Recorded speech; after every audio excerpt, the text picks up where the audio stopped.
Hello, welcome back to another Classic Comics Trek Talk, where I'll be taking a look at one of the episodes of the classic Star Trek series, both the episode and the behind the scenes making of the episode. So today, taking a look at A Taste of Armageddon. And this is the 24th episode in production order. This is, it's a pretty solid episode. It's a very indicative episode in a lot of ways because there are a lot of tropes or formulas here that kind of get recycled over time.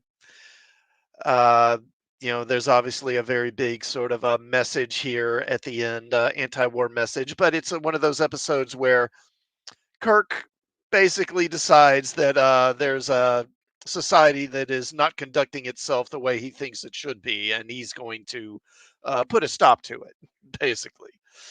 And I think also another trope you see in this episode is the whole idea of Kirk leads down a landing party, the landing party gets captured, and then the ship is under threat, so the Kirk has to save the landing party and save the ship as well.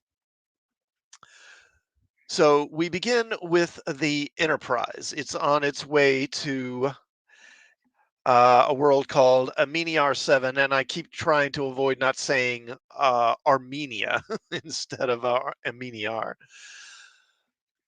Okay, so they receive a response to their hailing message, which tells them that they are not to approach that world under any circumstances. However, Ambassador Fox, who's on the Enterprise, tells Kirk to disregard the message and approach anyway. Oh, and actually, I'm getting ahead of myself. I forgot. So, also, I need to mention I'll be reading from Mark Cushman's book. These are the voyages for behind the scenes information. So, let me read from that a bit before I go any further on the episode. So this episode was written by Robert Hamner and Gene Kuhn, directed by Joseph Pevney. Now, this is from a NBC press release on January 30th, 1967. David Opatoshu guest stars as a seemingly peaceful space nation whose reluctance toward establishment of diplomatic relations draws Captain Kirk into the center of an interplanetary war. The unexplained hostility of leader Anan 7 baffles Kirk, who is denied permission to deliver Ambassador Fox to the planet Ameniar for a top-level diplomatic conference. Kirk and Spock decide to investigate and soon find themselves prisoners of war in a simulated but deadly conflict between two planets. As in Return of the Archons, we witness the pitfalls of man submitting to machine. Now, a new element is added, a disguised anti-war sentiment. A Taste of Armageddon is well regarded despite looking rather dated, more so than most other episodes of the original series. The sets and costumes on Ameniar 7 are reminiscent of those seen in the old Buck Rogers serials. Adding to the problem, writer Robert Hamner and even Gene Kuhn, who made significant changes to the script, displayed a fondness for exclamation points in their dialogue, contributing to the melodramatic delivery of many of the speeches. The combined result makes it look into the future, or makes a look into the future seem more like a trip to the past. That disclaimer aside, the story had profound purpose when it first aired and remains insightful to this day. In 1966, when this episode was conceived, napalm was being dropped in Vietnam in an effort to burn the Viet Cong from the jungles, while the men dropping the bombs never saw the faces of the men they were killing or hear their screams. War had become impersonal. In A Taste for Armageddon, we encounter a world in which individual significance is so unappreciated that characters have names like Anan 7, Mia 3, and SAR 6. Even the planet is identified with a number. It is the seventh world in this system. Mia 3 tells Kirk that she has been declared a casualty and must report to a disintegration chamber. He asks, "Is that all it means to you? You just report and die?" She answers, "Don't you see, if we refuse to report and others refuse, then Vindicar would have no choice but to launch real weapons. We would have to do the same to defend ourselves. More than people would then die. Our civilization would be destroyed. Surely you can see that ours is the better way. With this, the script offers an abstract but clear comparison to our world of the 1966. At that time in America, the first of the draft dodgers were fleeing to Canada. They were refusing to report. Those loyal to the US government's policy saw this as a threat, believing one resistor would lead to hundreds, then to thousands, causing the downfall of a system. In this regard, the political agenda for A Taste of Armageddon is apparent. Some things to watch for in this episode. The Federation that had previously been mentioned in Arena is now fully referred to as the United Federation of Planets for the first time. Again, courtesy of Mr. Kuhn. This is the second time that a soon to be familiar formula is used. The landing party is in trouble, ship under fire, and unable to help, and Kirk must save the landing party and the ship. This was used first in The Return of the Archons. We previously saw Spock's ability to perform the Vulcan mind meld in Dagger of the Mind. Here we learn that he can also use Inception to plant ideas into the minds of others through a wall. This device would be used again in By Any Other Name and The Omega Glory. Okay, let's go ahead and get into the episode.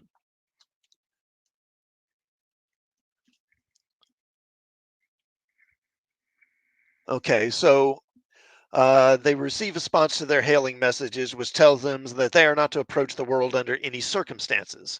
However, Ambassador Fox, who's on the Enterprise, tells Kirk to disregard that message and approach anyway. When Kirk questions this, the ambassador insists that they must establish a port in this sector.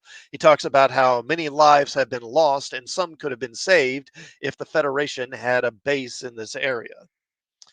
Kirk warns that ignoring the warning could lead to a war. But the ambassador doesn't seem to care much and pulls rank on Kirk, telling him to approach the planet. Kirk, Spock, and Yeoman Tamora and two red shirts beam down, and they are met by a woman named Mia 3 and two guards. She tells them that they have beamed down right outside the main control center. Yeah, they seem to have an odd knack for that, don't they? Beaming down to a planet right where they need to be. It seems like there's been a few episodes where that happens. So, yeah, I mean, they never beam down, in just some average typical place, and then the main capital or headquarters is somewhere else. They always seem to beam down right where the story is going to take place. Okay, she confronts Kirk and asks why they ignored the warning to stay away, warning Kirk that it was for their own safety. But Kirk notes that there doesn't seem to be any danger around. She takes them to meet Anon 7, who is the man in charge. He tells Kirk that establishing formal relations is impossible due to the war. Spock notes that the planet seems comfortable and peaceful, and there is no evidence of a war. Anon assures them that they have been at war with another planet in the system, Vindicar, for over 500 years, and warns Kirk that they are in danger as long as they remain. Then an alarm goes off, signaling that an attack is commencing. Kirk and the others observe while the Aminiarans report that the enemy is attacking the city with fusion bombs, and they have over 500,000 casualties. However, the landing party and the Enterprise can detect no trace of any weaponry being used. Kirk is puzzled by this, asking if it's some sort of war game, which Anon insists it isn't. Then Spock observes that they are fighting their wars via computer with simulated attacks and casualties. Anand then reveals that the casualties have 24 hours to report to disintegration chambers for execution. Kirk is incredulous at this, but Spock notes that there is a certain logic to it. While the people are killed, their cities and civilization is left undamaged and allowed to continue. Then the big twist comes as Anand informs Kirk that the Enterprise was destroyed by an orbital mine. Destroyed in quotes, of course, not really. And everyone on board is now considered a casualty. He tells Kirk that the landing party will be held prisoner until everyone on board the Enterprise comes down and reports for disintegration. Dun dun dun.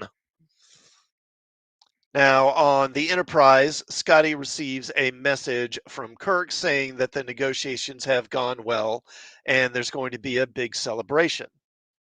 He then orders the entire crew to beam down, saying that the Aminiarans will beam up personnel to run the ship. Scotty is suspicious of this and he has the computer examine the message, and it confirms that the message is a fake. And now Scotty, Bones, and the rest realize that the landing party is likely being held against their will. Now, on the planet, Spock uses the mind meld through a wall somehow to make the guard open the room they're being held in, and they escape. They come across one of the disintegration chambers and intercept Mia right as she's about to go to it. Spock overpowers the guard and takes his weapon, and then Kirk destroys the disintegration chamber over Mia's protests.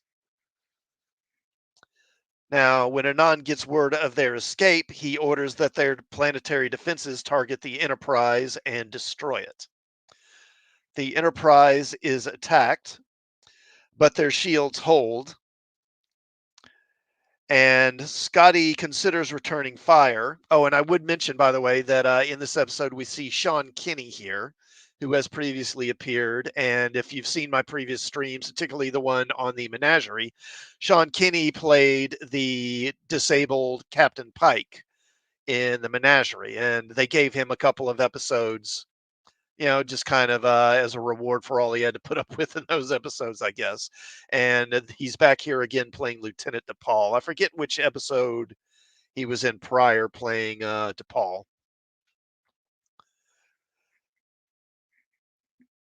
Okay, where was I?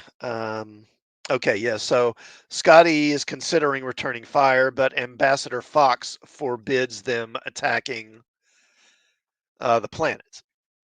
Okay.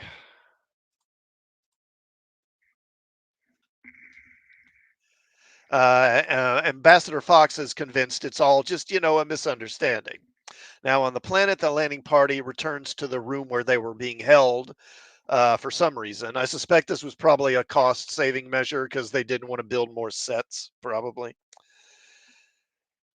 Kirk says it's because, well, this is the last place they would look, in the place where they were holding us. Okay, yeah, I guess that makes sense. Ambassador Fox contacts the government, and Anon assures him that the attack on the Enterprise was all just a mistake. And he invites Ambassador Fox to bring down a landing party to discuss matters further, to which Fox agrees. Anon then orders their defenses to fire on the Enterprise once the shields are down. And Ambassador Fox, of course, tells Scotty, I'm going to beam down, so you need to lower the shields. But Scotty is a real one. And he's like, no, sir. I won't lower the screens until Captain Kirk orders me to.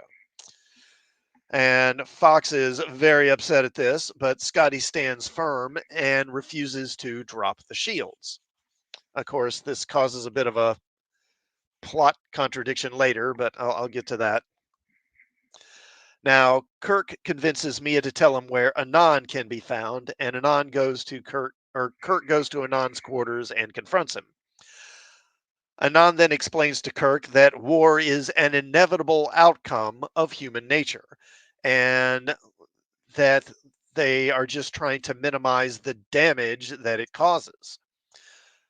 But Kirk really isn't interested in Anon's arguments and demands to know where the communicators and phases are, and Anon agrees to take him there. But then Kirk is attacked by some guards, and he is overpowered and captured again. Ambassador Fox then beams down. Again, this is kind of how was he able to beam down? Because Scotty said, I'm not going to lower the shields. And they mentioned earlier in the episode that they'll need to drop the shields to beam down. So how did Ambassador Fox beam down? I'm guessing there probably was some footage, like a scene filmed where they dealt with this, and then it just got cut out for time, is my guess. Anyway, after arriving, Fox is informed that he is a casualty and he's going to be taken to a disintegration chamber to be executed. Fox is like, whoa. Meanwhile, Spock uses one of the Armenians' communicators to contact the Enterprise, and after warning Scotty that no one is to beam down, he learns that Fox already has. Now, Anand tells Kirk that his crew. Oh, well, hold on. Okay, yeah. So Spock manages to intercept Fox with the two red shirts. So the two red shirts that came out down with have put on Aminiaran disguises. So that's who these are here. And they managed to intercept Fox before he's disintegrated. Luckily, they were able to find the right disintegration chamber in this city, right? And they overpower the Aminiarans, and then Spock destroys the disintegration chamber. Oh, and then Fox tells Spock that Anand told him that Kirk had been captured and has been taken to the council chambers. Now, Anand tells Kirk that his crew must beam down for execution. Kirk says that they never agreed to this arrangement and they aren't beholden to abide by it. But Anand says that if they refuse, Vindikar may see this as a violation of their treaty and begin real attacks with real weapons that could lead to real destruction of their civilization. But Kirk refuses to cooperate, and Anand warns the Enterprise that if the crew doesn't start beaming down for execution, he'll have the landing party killed. Which, I mean, seems like a pretty weak argument to make. It's like, okay, I've got your landing party of 5 people. Now the 400 of you need to beam down and agree to be killed. If you don't, I'll kill the 6 we've got here. It's like, okay, so you'll kill them if you don't, but then you're going to kill all 400 of us if we do. I mean, not much of a argument there. Anyway, Kirk is able to speak to Scotty, and he tells Scotty to begin bombardment of the planet in 2 hours if he doesn't hear otherwise. Anand then orders another attack on the Enterprise, but it has moved out of range of the planet's defenses. Then an assistant arrives and says that due to the disintegration total being too low, Vindikar is now accusing them of reneging on their agreement and is now threatening to attack with real weapons, just like they were worried about. And then Scotty announces that they are targeting the planet and will attack if the hostages aren't returned. Kirk then uses this distraction to completely overpower the guards and get a weapon just in time for Spock and others to arrive. And I got to say, this to me, and there is hello, Taylor Swift greater than Disney, Star Wars, and MCU and Doctor Who. Hello, sir. Good to see you. Thank you for stopping by. So, this really feels to me, because how much of it is true, how much of it isn't, I don't know. But I think it's pretty known that Shatner would insist on changes in the scripts, particularly things that would make his character look better. And this kind of feels like it to me, where Kirk is being held by these people. Now, Spock, we already know Spock and the others are on their way to the council chamber, so they're going to arrive, and when they do, presumably be able to free Kirk. And this just really feels to me like a situation where Shatner argued that he should be able to overpower and free himself, again, because it would make his character look better rather than having to rely on anyone to rescue him, because he single-handedly overpowers a whole room full of people, but then literally like 20 seconds later, Spock and the others arrive. So I don't know. That's just kind of how it came across to me.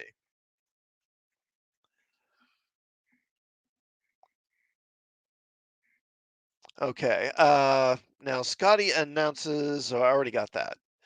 So Kirk then lectures the Amini Arans about the horrors of war and how their system has allowed them to avoid that, giving them little reason to stop the killing. Kirk then uses a phaser to destroy their automated computer system, leaving them with the prospect of a real war between them and Vendikar. Ambassador Fox offers to work with them and Vendikar to find a peaceful resolution.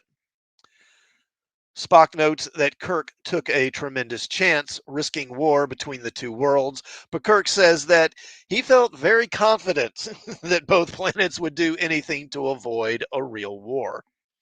And, then we get word that the peace negotiations are proceeding successfully, and it looks like they will strike a peace agreement. So, luckily for Kirk, everything works out, and he didn't start, an interstellar war and get millions of people killed. Um, yeah. So, I mean, overall, I'll give this one a B plus. It's a solid episode. There are a couple of lapses, in the plot that I did note. But mainly it's just the whole thing of, I mean, look, I think the thing to do is once Kirk and his people got freed was just find a way to contact the Enterprise, then beam out of there. And then say, these people, they're nuts. We're going to let them just hash this thing out on their own. But that's not enough for Kirk. Kirk's determined that he's going to, quote unquote, fix this civilization because they aren't doing things, quote unquote, right. Now, I'm not necessarily saying that what the Aminiarans are doing with the disintegration chambers and everything is good. I don't think I would want a system like that, but it is kind of patronizing for Kirk to sit there and cast judgment on their society and say, you're doing it wrong and you need to do it this way. You need to do it the way we do it. And deciding to basically risk an interstellar war and risk getting millions, maybe hundreds of millions of people killed to basically because he is dissatisfied with their system and doesn't like it. It really is a good example of some of the episodes where Kirk and the Federation come across as quite overbearing and quite kind of a bit holier than thou, I would say. And it's not to say that he doesn't have good points about the whole thing of they become comfortable with war because they've made it so impersonal. And so they've taken away the inconvenience. I mean, aside from dying, they've taken away all the inconvenience that war brings. But the point here is it's not just that, in war, people don't just die from weapons. Yes, there are people get blown up, people get shot. But in any war, a lot of the people that die in a war aren't going to die from weapons. They're going to die due to the destruction of infrastructure around it. Uh, Sewer lines are going to get destroyed. Water lines are going to get destroyed. That water is going to get mixed together, and then you're going to get foul sewage mixed with the drinking water, and then people are going to drink that water. They're going to get sick. They're going to get cholera. They're going to get dysentery. And then there's the destruction of medical facilities and medical infrastructure, and then people will die of disease and will die from infections that otherwise might be saved. And Kirk just kind of doesn't really take that into account. So, I have some issues with the episode, but overall, it is a pretty solid one, and I give it a high grade. Like I say, a B plus, I think is fair. All right, now let's talk about the making of this episode. Okay, again, this is from Mark Cushman's book. So in the Bible, Armageddon is where the last decisive battle between the forces of good and evil will be fought before Judgment Day. When Robert Hamner believed that if man didn't soon change his evil ways, Armageddon might be just around the corner. And Robert Hamner, as I say, he wrote this episode. Quote, at the time the military was developing neutron bombs, Hamner said, these were designed to kill people without harming the buildings. It was like big business going to war. Don't destroy the factories, just kill the workers. I thought it would be terrible if a neutron bomb were developed. It would take all the devastation out of war and just leave the death. That was the whole idea of the script when I walked into Gene Coon's office. Hamner, at 38 years old, was very much in demand. He had already written for The Fugitive, The Wild Wild West, and Voyage to the Bottom of the Sea. Just 1 year prior, like Roddenberry and Coon, he had been a writer-producer on the series A Man Called Shenandoah. Interestingly, he had taken over that role from Fred Freiberger, who would later become the producer for Star Trek. Robert Hamner's original outline and screenplay called for a very different staging than the episode that was filmed. Damaged by a meteor storm, the Enterprise heads to nearby Amini R7 to make repairs, but is refused permission to approach. With no other options, Kirk ignores the warnings and transports down to search for the mineral elements needed to repair the ship. The landing team, which included Yeoman Rand, materializes in a rural area with a large modern city in the distance. An anti-gravity bubble car carrying representatives from the government approaches. The Aminiar officials, who had warned the Enterprise to stay away, have now relented, treating them with courtesy and giving assistance, hoping to send them quickly on their way. While the search is made for the needed materials, Kirk is invited to visit the city and meet Anon 7 and the ruling council. The city that Hamner describes as something out of Metropolis. It is grand, futuristic, and very alien. And we spend a lot of time in it, not just inside a building, but out in the streets. It is further established that the computers and machines do pretty much everything for the people. So another one of those planets. While visiting the city, Kirk meets Mia 3, the daughter of Anon 7. A romance blooms between her and Kirk. When Amini R7 is attacked and Mia is classified as a casualty, Kirk is determined to keep her from reporting to a disintegration chamber. For this reason, he argues with the rulers about the foolishness of their virtual reality computer generated war, and then sabotages the computer system, saving Mia 3 and forcing the people of Aminiar to seek peace or face the horrors of a real war. Kirk then returns to the Enterprise, bidding farewell to Mia 3 and leaving her and her people to work out their troubles with their enemies or perish. Kirk's agenda, as written, was very clouded. His motivation seemed to be primarily driven by his love for Mia, but it doesn't make a lot of sense because, first of all, he's fallen in love with this woman that he literally just met and doesn't really know. She's a member of this society that Kirk basically doesn't really like. He doesn't like their views or their customs, and she's a firm believer in him. So there's that conflict between them. And then on top of that, of course, inevitably at the end of the episode, he's going to leave in the Enterprise and go away. So, it's not like they're going to have some life together. Uh, Hamner turned in 3 more drafts of his story outline at no charge, with an eye toward reining in the costs, providing Kirk with better motivation and endowing the story with more satisfying resolve. But Star Trek's budget could not afford such stories produced on a regular basis. Creative thinking and further deep cuts would have to be implemented. The Miniar city became smaller still, represented primarily by a series of corridors and windowless rooms, and the explosions were downsized, and the bubble car was stricken entirely. Another on the staff asks, why do we need Janice Rand in this script? Well, they didn't. Rand's part was reassigned to a character named Yeoman Tamala. The extras were reduced, as were many of the speaking roles. The change was made. Kirk and his landing party weren't declared casualties, but instead, the entire crew of the Enterprise was. Now, Kirk was fighting for the lives of over 430 crewmen. There was no way or nothing to run away from, only something to beat. Hamner was sent back to his typewriter. His second draft script arrived on November 9th. Much still needed to change, and it was clear to Kuhn those changes had to be handled in-house. Stephen Karabatsos was assigned the job, his final task as the series script editor. Kuhn knew he would have to do a rewrite of his own, but was in the middle of giving Space Seed a makeover, with his various drafts coming in on December 7th and 9th and the morning of the 12th. As Kuhn put that script to bed, he finally had time to read the latest memo from Justman, telling him that it would take 8 to 9 days to film A Taste of Armageddon based on the most recent draft by Karabatsos. And production was supposed to begin in just 3 days. A quick decision was made to push Armageddon back in the production schedule and place Space Seed in front of it. The production numbering, however, was not changed, resulting in many other sources listing Armageddon as having been filmed first. Amazing, before the end of the same day that Gene Kuhn finished his final rewrite of Space Seed, he did a major overhaul of A Taste of Armageddon.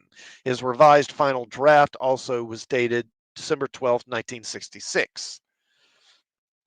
To the best of my recollection, said Dorothy Fontana, it was Gene Kuhn who wrote the speech at the end that man has a reputation as a killer, but you get up every morning and say, I'm not going to kill today. Director Joseph Pevney concurred, saying the final speech from Bill, the demand for peace and not giving up human lives to a computer, was rewritten several times until we got it the way we wanted. Gene Kuhn rewrote the script and it was quite powerful. Kuhn turned in two sets of page revisions on December 15th and 21. These script changes, along with his massive one-day rewrite from December 12th, were of such significance that the Writers Guild Arbitration Board determined that Kuhn should receive a co-writing credit, in second position to Hamner, the latter receiving a separate credit for his original story. Joseph Pevney was chosen to direct this potentially difficult episode. But this was not a back-to-back assignment for Pevney on the heels of Return of the Archons, as some sources have indicated. Now, Joseph Opatoshu, I wonder what kind of name that is, because it sounds like something Opatoshu. I don't know, like Asian maybe? I don't know. Anyway, he played in On 7. He tackled hundreds of acting roles between 1948 and 1991. In the early days of television, he kept busy on the various prestigious dramatic anthology series, including frequent appearances on Studio One, Philco Television Playhouse, and Alfred Hitchcock Presents. He also appeared in multiple episodes of Dr. Kildare. Barbara Babcock, I can bring that in here. Where's she at?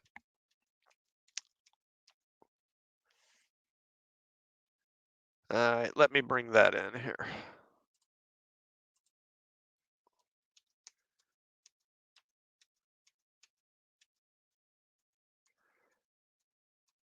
There she is.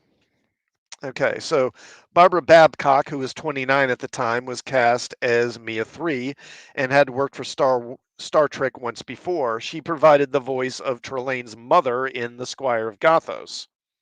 Her voice would be heard again in Assignment Earth and The Tholian Web. The future Emmy Award winner would also appear again on Star Trek in Plato's Stepchildren.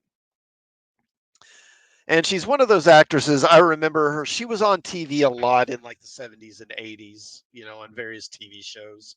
She just, you saw her all the time. Gene Lyons. Where's he at? Oh, yeah. Let me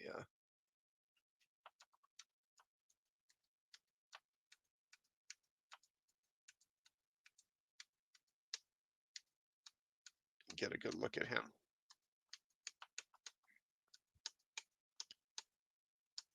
Yeah, I don't have a good look at him there. Gene Lyons, who played Ambassador Fox, was 45. He often worked in television during the 1950s and 60s on shows such as Studio One, Kraft Television Theater, and Goodyear Television Playhouse, among others. James Doohan continued to rise in favor with both the producers and the network. This episode marks Mr. Scott's second turn at commanding the bridge. He is still identified as chief engineer, not lieutenant commander as in later episodes. But his status had clearly changed with the 1-2-3 punches of Return of the Archons, Space Seed, and A Taste for Armageddon. Miko Mayama had played Yeoman Tamala once before in Return of the Archons.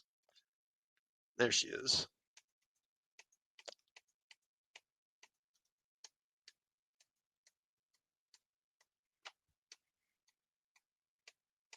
Where is she? Get a good look at her. She's always kind of in the background here. Yeah, well. Oh, there she is. Okay. And anyway, she was brought into this episode to take the place of Janice Rand, who was off the show. David Ross was back for a third appearance as security officer Lieutenant Galloway, this time getting some dialogue. He has one line where he says, "Get in line." Sean Kinney, sitting in the helmsman's chair, made his fourth and final appearance in the series as Lieutenant DePaul.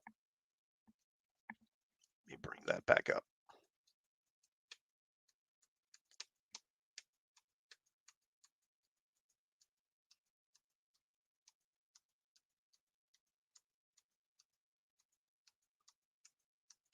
Okay, well, I guess it's back further. There he is. Okay. He also played, of course, the crippled Captain Pike in parts 1 and 2 of The Menagerie, and he also appeared in Arena. Bill Blackburn mans the navigation station, his 13th appearance, and Majel Barrett continued as the voice of the ship's computer.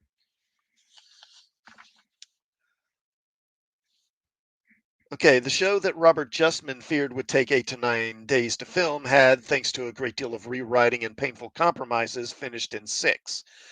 The price tag, however, was still a bit on the high side due to the construction required on stage 10. The final tally, $196,486. The series deficit was now up to $89,436. And of course, that's in 1966 money. So I'd say probably at least 5 times that much. Okay, so the first half hour from 8:30 to 9 came in second with a 29.8% audience share behind Bewitched. And then the second half hour also came in second behind the Thursday Night Movie. Now, I'm trying to think here. I believe,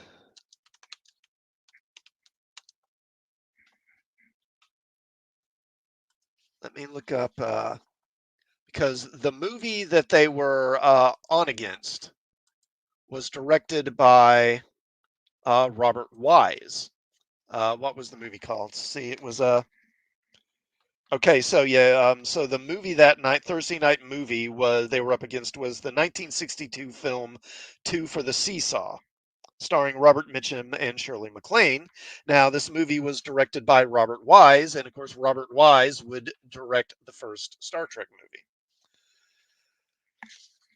All right, A Taste for Armageddon was a well-received episode and solidified the tradition of Kirk mounting his soapbox in the name of humankind, something Kuhn and then Roddenberry had him do to a lesser extent in Arena and The Return of the Archons. David Opatoshu remembered the significance of A Taste of Armageddon, saying, quote, "I was very excited about it.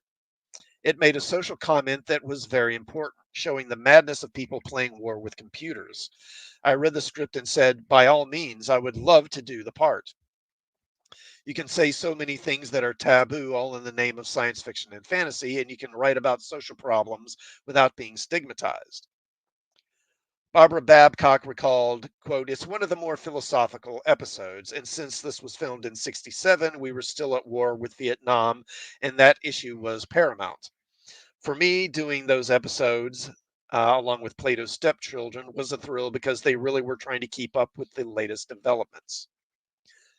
Sean Kinney said, quote, "A Taste of Armageddon was about two civilizations battling where they thought they were humane to destroy each other just by walking everyone who had to die into a destruction chamber. You bring that script out now on any show and they'd be lauded as being so futuristic. But we did that 44 years ago. That's my argument. That's why good things always survive." George Takei, who isn't in this episode, I would point out, said, "Star Trek was about the only show that was infusing and enriching the television medium with pertinence, substance, and contemporary relevance. Star Trek, by using science fiction as a metaphor, was reflecting the reality of the times in a medium that was characterized by the chairman of the FCC as the vast wasteland." Okay. Now, after A Taste of Armageddon aired, Roddenberry or the Star Trek studio received a letter. Quote, Dear Mr. Roddenberry, quite sincerely and honestly, I am flabbergasted by reports that the show is weak or any implication it is unpopular. I live in rural Indiana, and I assure you the show is popular with both children and adults, from everyone from den mothers to draftsmen to housewives who read Gothic novels. Isn't there a way to throttle those arbitrary few thousand robots who determine Nielsen ratings? Their ratings do not, by God, reflect Star Trek's ratings in this section of the Boondocks. Sincerely, Juanita C., Hartford City, Indiana. But as documented here, AC Nielsen, as well as its rival TVQ, showed Star Trek to be doing strong business on Thursday night, both in the boonies as well as, and even more so, in the big cities. The den mothers and draftsmen and housewives who read Gothic novels in Hartford City and Indiana were right. As NBC's top rated Thursday night show, Star Trek was deserving of hit status, something its broadcast carrier was refusing to acknowledge. The reason for all the misinformation and the threats of cancellation were complex. Gene Roddenberry had done many things that had alienated the studio against him. Stay tuned for more. Okay, so I guess that will do it for A Taste of Armageddon. Uh, Now, I'm probably, I've missed the last 2 weeks because I got busy with other things. More than likely, I'm not going to do a Trek Talk next week, probably. And possibly it may be miss the week after that too. I'm not sure. So at least a week, maybe two, before I return with another Trek Talk. When I do, I'll cover the episode This Side of Paradise, which is episode 25 in production order. And, kind of will be entering the final stretch of season one at that point. So I guess I will go ahead and sign off here. Thanks to those who tuned in during the stream. Thank you to those who will tune in during a rewatch. Oh, please do like the stream before you leave, and please do sub to the channel, and also check out some of my other videos while you're here. And I will see you all next time. Have a good night.